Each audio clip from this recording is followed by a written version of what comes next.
Now, two men calling themselves soldiers of Allah as their defence for the killing of Fusilier Lee Rigby on the streets of Woolwich this May were found guilty of his murder on Thursday.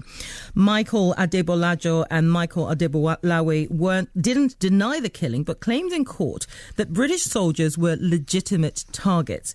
Adebolawe announced to witnesses on the scene that the murder was retaliation. The only reason we have killed this man today is because Muslims are dying daily by British soldiers, and this British soldier is an eye for an eye and a tooth for a tooth. Adebolajo explained to police interviews how the soldier was chosen. Between us, we decided that the soldier is the most fair target because he joins the army with kind of an understanding that your life is at risk when you join the army, you know.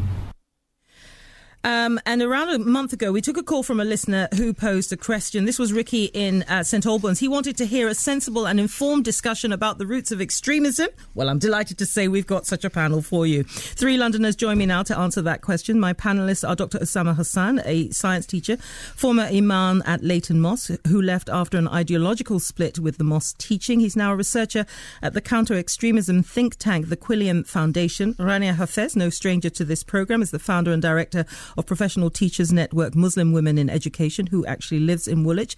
And Asghar Bukhari is a civil liberties campaigner from the Muslim Public Affairs Committee, an organisation which says it empowers Muslims to focus on non-violent jihad. So, Asghar Bukhari first, as the chief of the Ramadan Foundation suggested last week, was this an act of terrorism in your opinion? Well, it's a barbaric act. If you mean terrorism, as I understand it, an attack on a civilian to incite terror for political purposes, perhaps it was. What's more interesting to me, why it's happened? It's happened because of foreign policy. Again and again and again, the government has denied that. Again and again and again, perhaps right-wing media want to claim that it's Islam or the Quran or something else, but it wasn't. Adebolajo clearly said it. It's foreign policy, foreign policy, foreign policy. Well, Dr Usama Hassan, would you agree with that? Was it about foreign policy?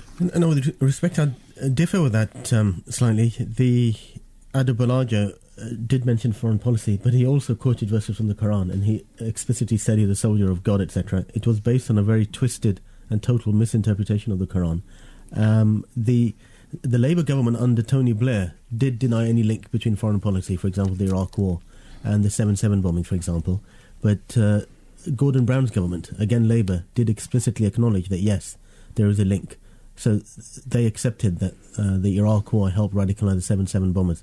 So I think the UK government had actually moved in its thinking. They know that. Well, they obviously haven't. Look at Cameron coming out after the verdict and talking absolutely whitewashing foreign policy and talking about radicals and hate preachers and all these fairy tales and never mentioning the fact that their government foreign policy is a thing that's killing millions of people around the world, and as a result, millions of people we have got being time. radicalised. Let me just pose the same question to Rania Hafez, and then we'll come back to the politics versus the faith aspect of this. Rania? Actually, I want to differ from both my colleagues here, because I actually think I'm going to take it a bit further away and back to society. This is about young men who wanted to be notorious. We are living in a society where there is no more politics. There is no idea of actually debating and discussing universal values, ideas, principles that we can all aspire to and actually sign up to as groups and fight for those. And we are also in a world of identity politics. So you are your identity. This has been going on for a while.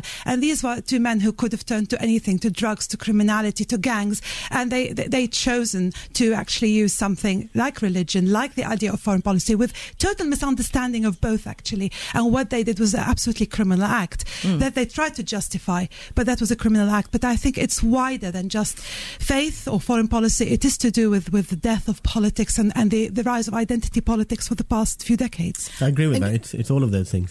I mean, there is a big issue. I mean, one doesn't particularly want to bring race into this, this, but, there's race and there's faith and, the identity thereof of what that actually means for individuals.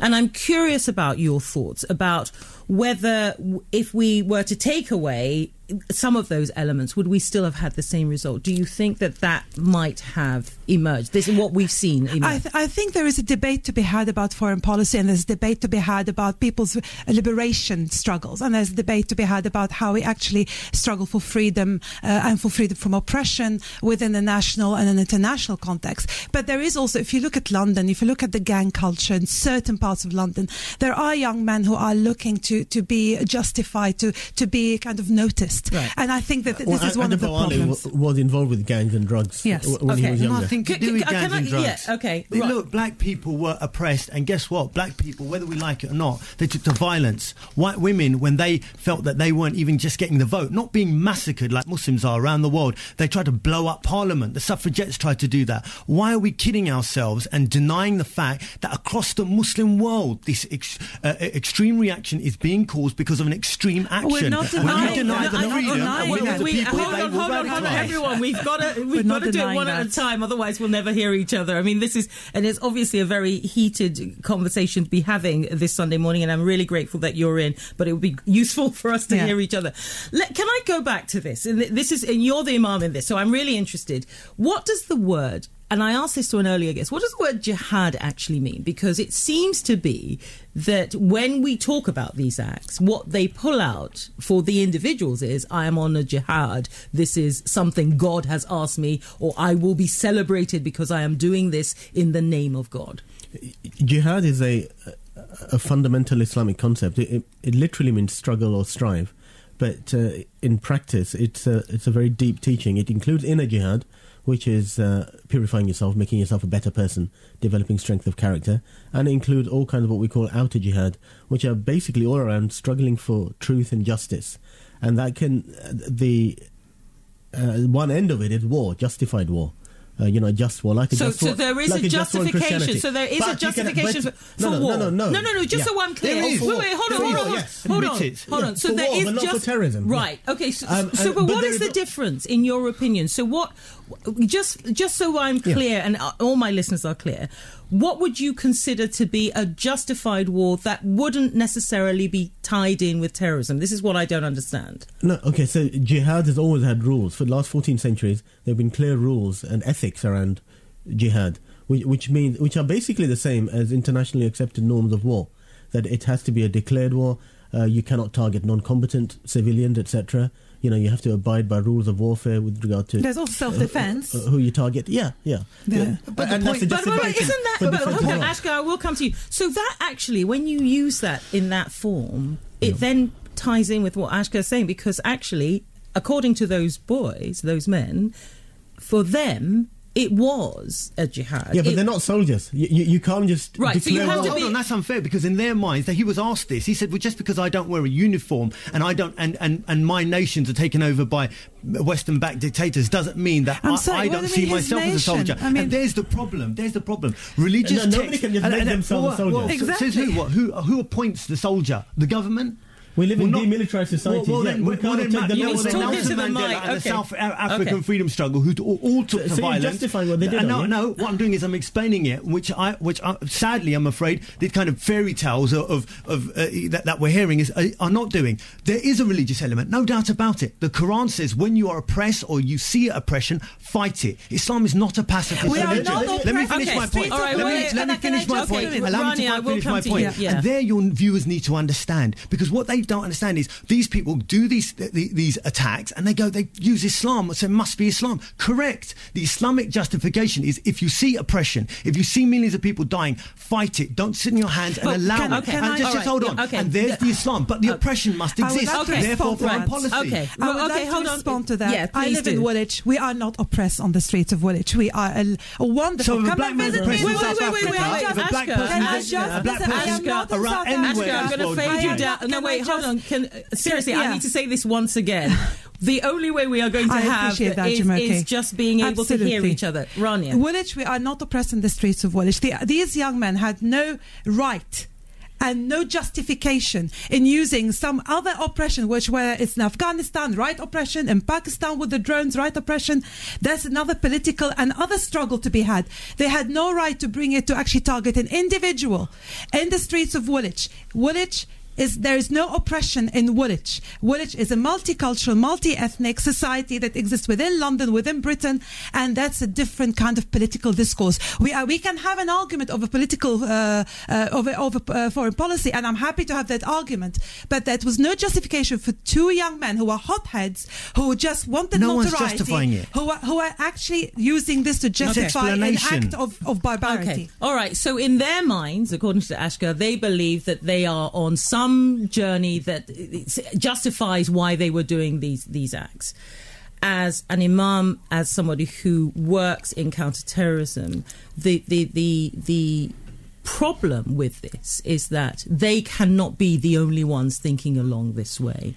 So what are the Islamic community, and I'm not saying that you will represent everybody, but what are the Islamic community doing to recognise and tackle these kind of issues? One thing I'd like to say, there's no such thing as the Islamic community. Yeah. Okay, I agree with that. Muslim communities across Britain, and we're very diverse. Muslims are very diverse, as you can see from this morning, like everybody else. Yeah. And now the whole issue of jihad, is worth exploring, because there are non-violent jihads, as Asghar rightly says, charity, struggling to help the oppressed of society in peaceful ways. That is also jihad, and the Prophet Muhammad, peace be upon him, said explicitly these are high forms of jihad to help widows and orphans, for example. Now, I picked up a gun 20 years ago. 20 years ago, I went off to Afghanistan to fight against the communists. I know what it's like as a young man to feel, right, let's do a jihad for God and religion. And at the moment, we have hundreds of British Muslims fighting in Syria. Sure. Motivated by similar reasons. Most of them are well-intentioned. They want to do something about the world. But what we cannot do is people taking the law into their own hands and doing more oppression. So, for example, Muslims dying around the world, more Muslims are killed by other Muslims than by Western governments, for example. That doesn't justify drone strikes or anything like that, but it is Pakistan, Iraq, Yemen, places like that, Libya, daily. Mm-hmm. There are hundreds of innocent Muslims being killed by suicide bombers and others, religious fanatics, who blow themselves up. So there's a much wider element to this. Sure. Can you hold all your thoughts? I need you to somehow grab headphones, because we've got calls coming in as well. I should have warned you prior. Oh, all of you have got them. Great. Hamat, good morning to you. Good morning to you and your guests. Thank you very much for joining us. What was the point you wanted to make? I have been listening to your show since early this morning. Yeah. I just would like to make a few quick points. I'm a young person myself, and I see it as a Muslim, as a young person, it's my duty to put my views on what can be done to prevent anything in the future and what I believe. Mm-hmm. I strictly believe this was an act of terror. Right. First point. And the fact that these debates have been listening to other radio channels throughout what happened all this time, just to assure the British public who are listening to this radio channel, we are 1.6 billion Muslims on the face of this earth. So just to assure them that if we were to believe in exactly the same thing what these two men believe, then I don't think anyone would be safe on this in this world. So we don't all believe in the same thing. Okay, you don't all believe, but you wanted to comment particularly on that act. That's right, and just a few more things. Earlier, you had a Nigerian caller. Just very quickly, because I'm running out of time. Yes, of course. What he said about Islam, that he came by force. The bulk of people to have converted into Islam, that has never happened in the history of Islam, happened between year 2000 and 2010. I would like to know which sword was used to bring Islam. Okay, all right. I'm going to have to leave it there. I want to thank you very much for the call. We are getting lots of calls, so we'll get to you as soon as we can. Okay, it's obviously very contentious, this idea of the politics versus the faith, and that really sounds to me like the crux. So I'm interested in hearing, Asghar, from your point of view, because you say that you, as an organisation, are using non-violence or encouraging non-violence. So what does that actually mean in practice? Look, understand this, and it's not rocket science. It's simple. It's not fairy tales. When you have oppression anywhere in the world, right, and we have seen this throughout history, men and women will take to violence. When there were slaves, Frederick Douglass himself said, if you kill a white slave owner, if you steal from a white slave owner, it is not immoral because he has destroyed your life. But are you saying that violence... just hold on. Just hear me out. Malcolm X, by any means necessary. What I'm trying to say is that any human being that goes through oppression will, some of those human beings will say, I want to take to violence to stop that oppression. That doesn't justify it, but it does explain it. Where we get confusion within the white British public here is they don't understand why it's occurring. And when you explained that there's a reason our policies that are murdering millions of people around the world radicalizes these people, because then no one is going to be enslaved and denied freedom forever. They will revolt. Okay, so given what these people are doing. But given what you've said and given your insight, what are the solutions? There is only one solution. In the past, you had to kill the king and kill the king's men when you saw an oppression. But democracy was created to allow the valve of policy to change without violence. And these young men no longer believe in democracy because the way our government is behaving is demonizing and vilifying anyone who says, well, this is a foreign policy issue, give us an outlet, we want to change that policy. What the government says is it's nothing to do with us. Anyone who talks like that is an Islamist, an extremist, a jihadist, and all these kind of propaganda terms. And what it does is it makes people think, well, if I can't express myself and change this barbaric policy around the world, then peacefully, then there is only one route out, and that is violence. Yeah, but you haven't given me the solution. The solution is teach young Muslim men that they can bring about change peacefully, democratically, and until that occurs, we're always going to be in the same... Okay, so holding that thought and taking that thought on to Usama then, are you not in the mosques? Are they not teaching them this? Are they not teaching them about democracy, about alternative ways of actually empowering themselves and making a difference in their community? The mosques are trying very hard to do that. And it's not just the mosques, it's informal family networks and society like that. But it is a fact that there are extremist groups operating in this country who've taught for years that democracy is un-Islamic, that it's against Islam, that you must have some kind of divine law rather than what they call man-made law, and all these kind of misunderstandings. Because Sharia is man-made as well. It's through human interpretation. So we have this counterculture which says we reject Western system, Western law, it's blasphemy, it's non-Islamic, and we must have a pure Islamic state. But that then raises a whole kettle of worms, because I mean, how on earth do you then reach these people? Can you reach with ideas? It's a battle of ideas. Those are bad ideas. They have to be countered with good ideas, and people have to get rid of misconceptions like, just boil it down to two words like foreign policy. It is foreign policy. Our foreign policy includes getting rid of Gaddafi and Libya. Oh, look, here we go. Wait. Can the two of you... listen, no, wait.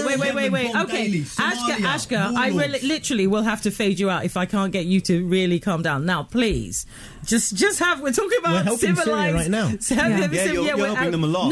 No, please. Syria. No, seriously, between the two of you, it's not just between the two of you, please, let's have some decorum. Rania, yes, you are involved in teaching young people. Yes. I don't know whether you've seen in the course of your career people that you may have taught who have gone on to do heinous things. You probably may or may not know, but I hope so. I hope not. No, because we have to do it. But the teacher's influence is very crucial. Absolutely. So what Usama was saying there about trying to counter the influence of the negative. Yes. What are the kind of things that you think will help on the ground? I think the kind of thing is actually more freedom of speech and more debate and discussion. Right. I think there is a problem in that we have some kind of now stereotyping of certain ideologies. There's this kind of common orthodoxies where you can't challenge on many levels, not just on faith. I mean, take if a man gives a compliment to a woman, she calls for a lawyer now because everything becomes sexism. If a person wears a scarf or doesn't wear a scarf, or we are descending into a kind of intolerance of speech, intolerance of freedom of thinking. And I think what I do is, because I teach at university, what I would like to reclaim is the term radical. I think I want my students to be radical in terms of thinking, in terms of challenging ideas, in terms to know that actually they need to put their ideas out there because they need them to be challenged, and they need to be able to accept that there may be other people who disagree with them, and they need to learn how to argue for a case, not just reach out for some kind of basically things, ideologies off the shelf. Mm-hmm. And I think that's really important. And I want to go back to the two Michaels. These were not young Muslim men who are brought up feeling the oppression of something else. Yeah. I need to bring it back to that, because I agree with Asghar. Asghar has a point about foreign policy, and we need to debate these ideas. Yeah. But frankly, there is also the issue of disenfranchised young men, especially in London, who are turning to extreme ideologies on many different levels, whether it's EDL, whether it's gang culture. We need to address that, and we need to address it in the intellectual realm. We need to bring back people to idea that words matter, and words. And your caller earlier on, so what was the sword? The sword was logic, rationality, and a very important concept in a time of Christmas, kind of love and humanity. And these are the things, that the principles we really need to reuphold. Sure. Asghar, I'm interested in, you have given us a broad brushstroke, if you like, of why you believe that men like those two men in Woolwich and others would take such an action. And I'm not saying at all that you have justified them in any way, but you have given us a broad brushstroke. So here's the thing. If you were in the same room with these two men who are claiming that they have a political or moral or Islamic right to do what they do, what would you be saying to them? Look, I heard Adebolajo at the trial. And I didn't hear a madman, I didn't hear a thug, I heard an intelligent young man who no longer believed that democracy was going to bring the change that he wanted and needed, and who felt that the only option he had left was violence. He wanted to stop people being killed abroad, that's what he said, and he didn't want any more deaths abroad happening, and he wanted to take action to stop that. If you had an intelligent young man like that, all you had to do is convince him, and it is possible to do so, that you can bring about that change peacefully. You want change? Well, I agree with you. You think that foreign policy is barbaric? Well, I agree with you. But there is a better way to do it than hacking a man to death on the street of Woolwich. The better way would have been to use all your energies, just like Martin Luther King would have done, right? And in many ways, Malcolm X did in the end, is to use your voice to rally and wake up people in Britain that their foreign policy is unethical and it needs to change, and that would have been so much better than killing a soldier. I mean, we have to be realistic that they were obviously disenfranchised. I mean, they were not having these kind of conversations with people. It's because you demonise now to have it. You're excluded from the mosque. Right. The government demonises you, the press demonises you, and we have to go away from that, and we have to say, I accept that you are angry, let's talk. Okay, well, let's go to the mosque then, Usama. Let's talk about that.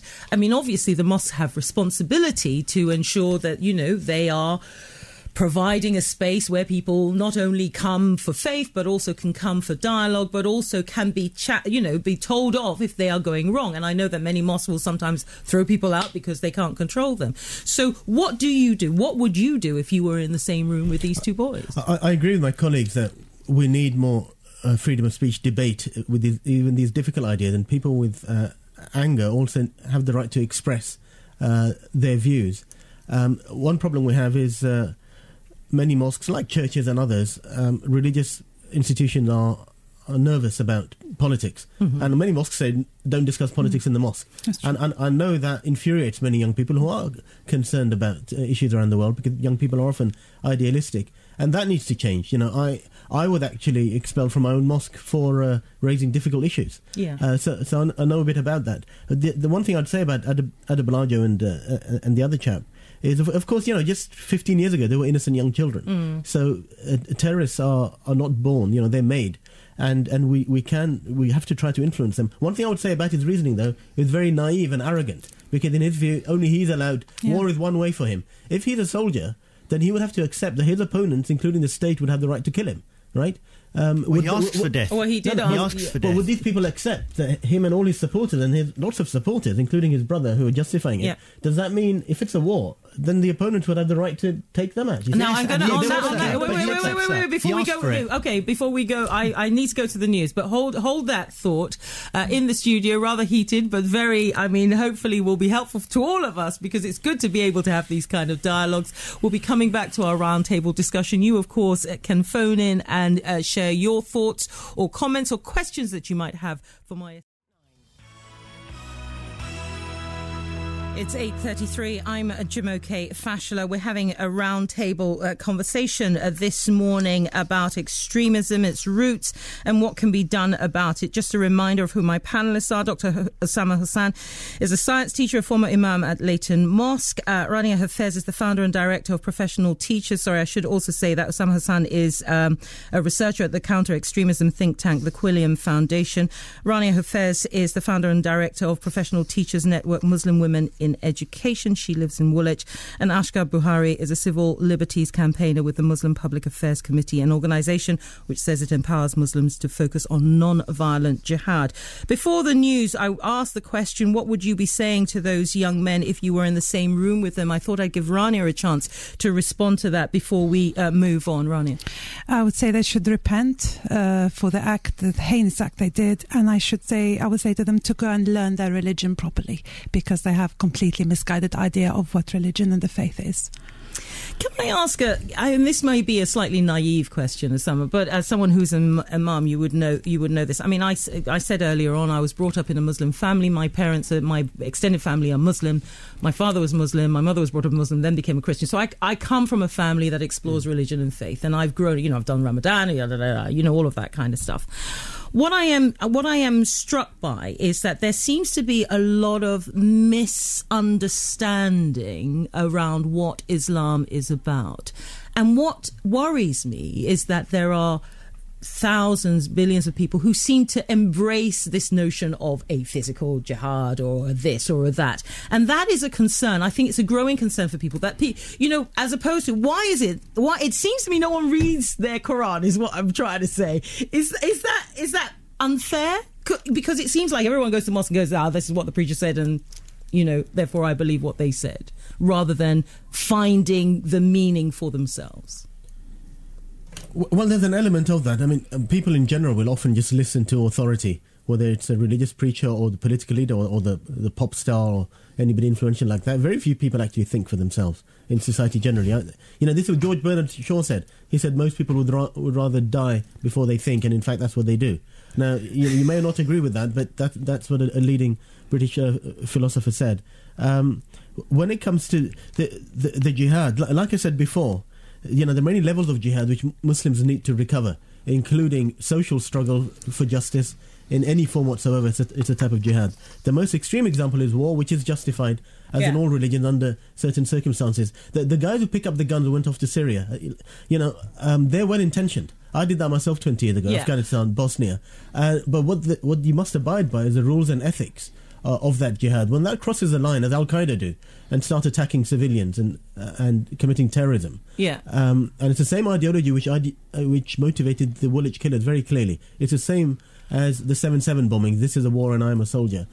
We must have rules and ethics in place. People need to learn the religion properly, as Rania said, have ethics. But on the other hand, we also have to get rid of discrimination in society. I mean, young black men are far more likely to be stopped and searched by police and to be unemployed in this country still. That is a reality, and it does feed into situations like this, unfortunately. Are there verses that do say, you go for glory and you will get, X number of virgins? I mean, is this a media construct, or does this actually exist? The virgin thing is not in the Quran. It's not in the Hadith. It's in the Hadith, but right. The Quran does say, if you're forced to, or if you're in a situation, try to give your life for a noble cause. Live your life and die in a noble cause, and that's something accepted by all religions and all philosophies. Actually, don't be a coward.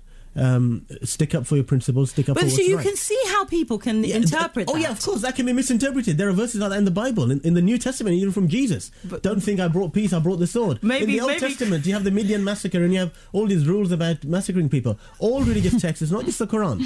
But what is it then about... and I take your point, but what is it then about that particular text that leads people down a particular route? Whereas for Christians, they'll probably go, thanks very much, but no thanks. Well, I think mainly it's geopolitical situation of the last 20 or 30 years. Colonialism has been mainly Christian countries in the ascendancy. Oh, we got agreement from the panel. They all looked at him. And large parts of the Muslim world were colonized and have reacted. Political Islam is largely a reaction to colonialization. So it really is. I mean, my sense is that this is more about politics than it is about faith. It's more about politics in the broader sense. I'm not talking about the particular act in Woolwich. I think in the broader sense, the idea of fighting colonialism, fighting imperialism, and this has been going on for the Muslims kind of from the turn of the 20th century onwards. And it is actually a struggle for existential struggle for existence.